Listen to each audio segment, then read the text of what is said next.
There is একটা hidden story আছে, সেটা হয়তো বা সুড়ঙ্গ ট্যুর। দম আমাদের টার্গেট হচ্ছে, মাসুদ তো একজন সরল মানুষ, যে আবেগে আপ্লুত হয়েছিল দর্শক, কিভাবে গ্যাংস্টারে রূপান্তরিত হলো। ভালো পারফরমেন্স আমাকে করতে হবে এবং আমার জার্নিটা অনেক কষ্টদায়ক, পীড়াদায়ক এবং প্রচণ্ড কষ্ট এবং স্ট্রাগল করতে হবে আমাকে ওই চরিত্রের জন্য। সুড়ঙ্গ, এই যে আমাদের কর্ণধার SBF আলফায়ের একজন, সে জানে অবভিয়াসলি ইটস এ সিগন্যাল। আপনারা দেখেছেন আপনার সুড়ঙ্গ, তাণ্ডব যখন আসছে, তাণ্ডবে আমার একটা পার্ট ছিল, একটা ইউনিভার্স অন করেছি এই সুড়ঙ্গ মাসুদের ক্যারেক্টার। কারণ রাফির ইউনিভার্সে ব্যাংক ডাকাতি মাসুদি করেছিল এবং সেখানে সে একটা স্টেটমেন্ট দেয়। সো এটা একটা তাণ্ডব 2 এর ভাইব দেয়, আমি দর্শক হিসেবে যতটুকু বুঝতে পারি। টিম মেম্বার হিসেবে তো আমি কিছুই জানি না। আর দেয় যে মাসুদ তো একজন সরল মানুষ, যে আবেগে আপ্লুত হয়েছিল দর্শক, একটা সাধারণ সরল মানুষ কিভাবে গ্যাংস্টারে রূপান্তরিত হলো। এই কিউ থেকে আমরা বুঝতে পারি যে দ্যার ইজ একটা হিডেন স্টোরি আছে, সেটা হয়তো বা সুড়ঙ্গ ট্যুর, আমি দর্শক হিসেবে এতটুকু বুঝতে পারি। কিন্তু ভিতরের কথা আমি একদমই জানি না। হয়তো বা অদূর ভবিষ্যতে তারা হয়তো বা চায় সুড়ঙ্গ 2 বা তাণ্ডব 2 নিয়ে কাজ করতে।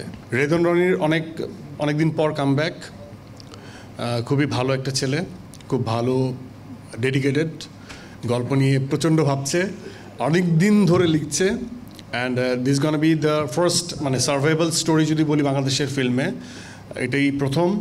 এবং আমার গল্প মারাত্মক অসম্ভব পছন্দ হয়েছে এবং আমি শোনার পর ইনটু ক্যারেক্টারে চলে গেছি। খুবই বিউটিফুল স্টোরি এবং সেটা যদি শাকিল এবং রনি তারা যদি এক্সিকিউট করতে পারে তাহলে হয়তো বা খুবই অনবদ্য একটা গল্প হবে, ডিফারেন্ট গল্প হবে।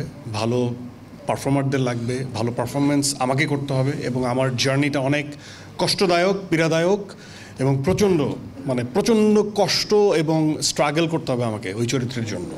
দম আমাদের টার্গেট হচ্ছে ঈদুল ফিতর 2026-এ, পরের সামনের যে ঈদুল ফিতর আছে সেখানে রিলিজ করার।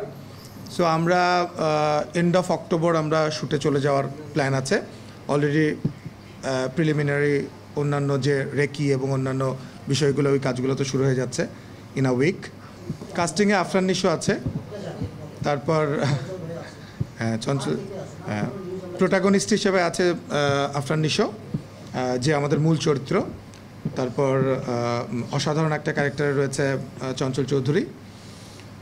নায়িকা নির্বাচন এখনও হয় নাই। নায়িকা নির্বাচন,